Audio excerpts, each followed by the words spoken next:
Assalamualaikum warahmatullahi wabarakatuh.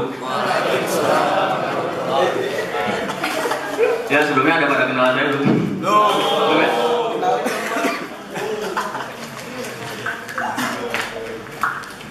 Ya, nama saya Agung Dwi Prasetyo.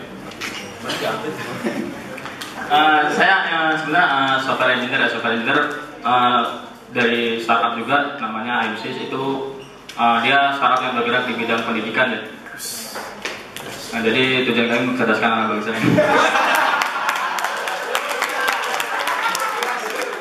Ya, itu ya, saya software engineer. Jadi role saya tuh fokusnya benar-benar di back end gitu, sama seperti yang Bang Fahri tadi, software engineer di back end. Jadi sampai juga ngurusin server juga, termasuk juga. Jadi materi saya ini ya berhubungan dengan server juga ya. Sebelumnya udah pernah bikin aplikasi yang udah di deploy di server? Udah pernah. Pakai apa tuh biasanya? Kan ada kalau di sini ya. Nah ini biasanya kan kita di project kuliah, ini masih project kuliah kan. Kita kan bikin aplikasinya ya satu base code, source code. Itu namanya monolithic arsitektur ya. Jadi semua kayak database, data kayak apa back end, front end itu jadi satu semua. Jadi semua dimasukin di satu itu ada HTML, JavaScript, VC ya, service, terus data aksesnya dia jadi satu paket monolithic application. Nah, tantangannya dengan monolithic ini nantinya kalau misalnya udah aplikasinya udah sangat besar sekali kan, itu sangat sulit sekali untuk di scalable gitu. Nah, ini serverless udah ada yang pernah dengar serverless belum? Belum ya. Jadi gini, kan sebelumnya kita kalau serverless kan berarti kita ngurusin server juga, misalnya Linuxnya, misal rata-rata kan Apache atau Nginx juga kan, misalnya semua install PHP, misalnya kan PHP kan, kita install PHP SVM-nya atau segala environment yang berhubungan agar aplikasi kita jalan. Nah, serverless ini membuang itu semua, jadi kita cukup menyediakan codingan kita aja, aplikasi kita aja. Udah, kalau kita udah ada aplikasi itu udah pasti jalan kalau ada kita jalannya di serverless gitu. Jadi itu ada arsitekturnya ya, kita monolithic. Jadi ini arsitekturnya kalau serverless itu rata-rata pakai microservice gitu dah. Udah pada dengar microservice ya? Nah, jadi microservice itu dia service-nya dibagi-bagi. Kalau monolithic kan dia jadi satu paket semua kan. Nah, kalau microservice itu dibagi-bagi seperti kayak kita ada autentikasi itu sendiri, terus kayak misalnya nge-get suatu data itu dia di service sendiri. Jadi dia dibagi-bagi lagi gitu. Kalau monolithic kan enggak, dia satu gitu. Nah, ini tadi kan temanya Kubernetes, nyebutnya Kubernetes ya. Kubernetes, bukan Kubernetes. Enggak, itu jadi pasti baru dengar semua ya Kubernetes. Ini menarik sih dipelajari, saya juga sebenarnya masih baru-baru belajar juga sih. Jadi itu ada dokumentasinya ya, HTTP Kubernetes, ada ini ya tutorialnya gitu. Jadi langkah pertama biar untuk gampang belajar Kubernetes itu kita harus familiar dengan terminal. Gitu sih. Pasti sekarang udah sering kan pakai terminal gitu, CLI gitu. Udah.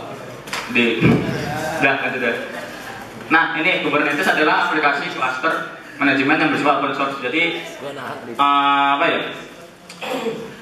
aplikasi kita itu bisa dijalan di dalam Kubernetes gini, tanpa kita memperhatikan arsitektur server yang kita gunakan.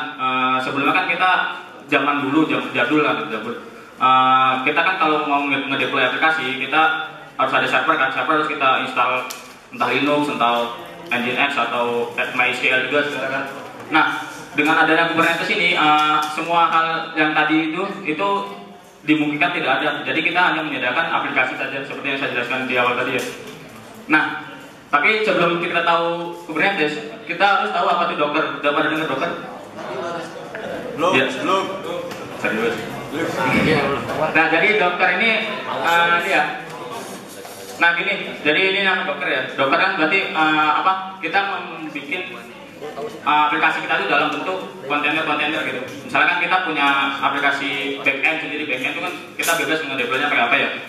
backend, terus ada front end, ada database. Nah itu nanti masing-masing aplikasi itu kita kita masukin dalam yang disebut dengan kontainer itu. Kita kontainer kayak bentuk apa ya? Di packing itu loh, di packing dia satu. Nah jadi otomatis itu udah jalan gitu loh. Nah jadi Docker ini untuk mengkontainer aplikasi kita ke dalam bentuk image gitu. Jadi bentuk image, jadi kayak virtual disk lah gitu ibarat.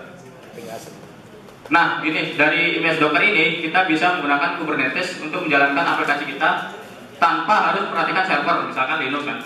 Kita nggak perlu mikirin lagi tadi itu yang kita install Linux, install Nginx gitu. Jadi kita tidak perlu install segala macam environment untuk menjalankan aplikasi kita di OS Linux. Nah ini juga keuntungan Kubernetes tadi.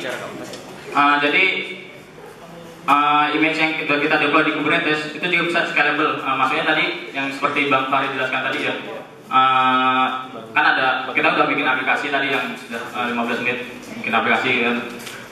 Kan itu masih apa ya?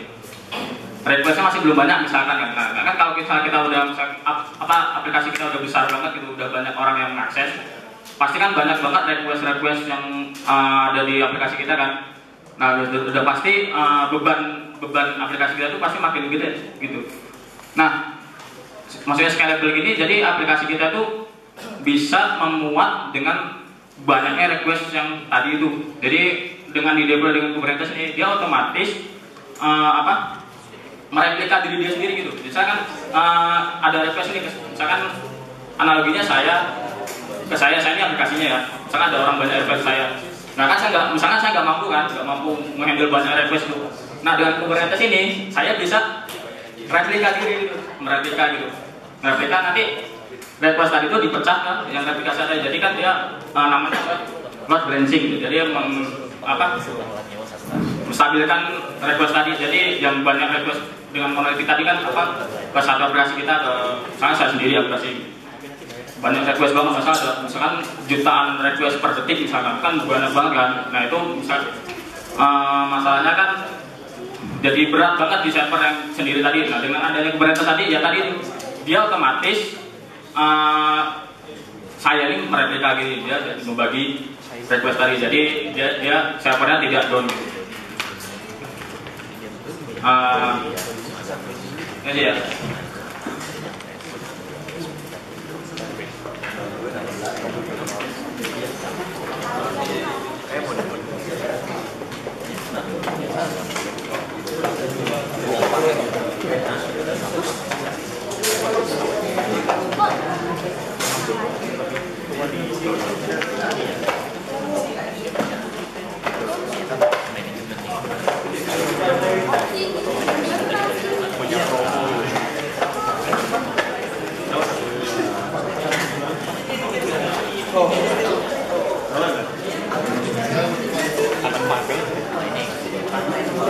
Nah, jadi di sini saya memakai Kubernetesnya pakai Google Cloud Platform ya.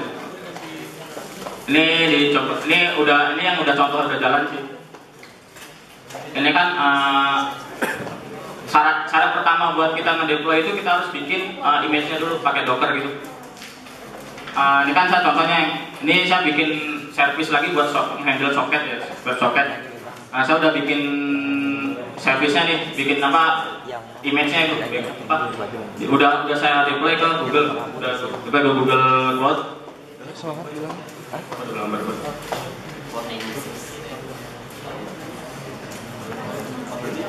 Nah, tadi kan udah ada image-nya di sini tadi koneksinya masih lambat. Nah, kalau kita udah ngedeploy image kita yang bikin ada Docker tadi, Dockerize tadi kan ke kontainer ke Google. Nah itu udah enak, kita tinggal kita pakai aja sini. Ini fuel kita nggak ngurusin server ya. Kita yang penting udah ada aplikasi kita yang dalam bentuk image tadi. Kita upload aja ke Google. Otomatis Google dia ngejalanin aplikasi kita.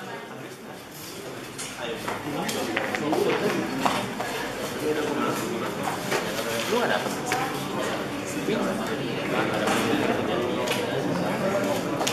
Lu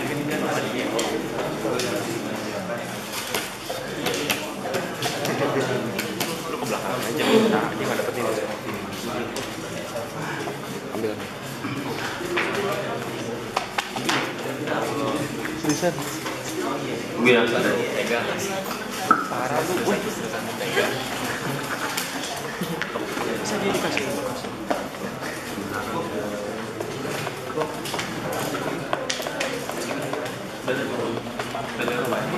Nah, jadi ini ya, ini beberapa service yang udah jalan di Kubernetes yang ada di startup saya. Startup yang saya kerjain. Jadi ini contoh aja sih, misalkan ini ada back end, ada front end, ada socket juga. Ini kalau back end kan dia ngurusin data-datanya gitu, kalau front end dia tampilan gitu. Jadi yang baru saya bikin yang socket ini. Jadi pertama itu kita bikin ininya dulu, bikin image-nya dulu, pakai Docker itu bisa googling aja sih sebenarnya, banyak banget tutorial Docker. Jadi kita punya aplikasi, gimana sih cara bikin image dari aplikasi jadi Docker itu. Nah, ketika udah kita bikin image-nya kan kita upload ke Google Docker Management gitu. Nah, container registry ini maksudnya dia dari Google Cloud itu dia udah nge-list aplikasi register dalam Docker gitu ya. Nah, kalau udah ada itu, jadi kita gampang banget nge-deploy-nya, deploy dalam Kubernetes. Nah, jadi ini kita nggak ngurusin, benar-benar nggak ngurusin siapa, kita nggak ngurusin dia pakai OS apa, pakai CPU apalah gitu. Kita yang penting kita langsung deploy aja gitu. Jadi ini udah jalan ya. Jadi dia udah jalan di sini nih. Udah jalan di alamat IP yang itu tadi. Nah, ini juga nih buat auto scaler-nya. Maksudnya tadi yang ini udah jalan ya tuh ya. Auto scaler-nya maksudnya tadi itu yang saya bilang tadi, kalau kan tadi kan pasti namanya request aplikasi kan ke kita pasti kalau makin banyak berarti CPU load-nya makin tinggi kan, bisa aja 100%. Nah, itu saya ini bisa disetting juga threshold-nya gitu. Threshold-nya jadi 50% ya, maksudnya kalau misalkan dia CPU load-nya lebih dari 50%, dia otomatis dia mereplika gitu. Jadi bisa jadi dua, jadi dia membagi service gitu. Jadi ini emang enak banget sih kalau buat scalability aplikasi gitu. Nah, ini banyak banget sih tutorialnya di internet. Ya tadi caranya developer kan kita harus jago googling.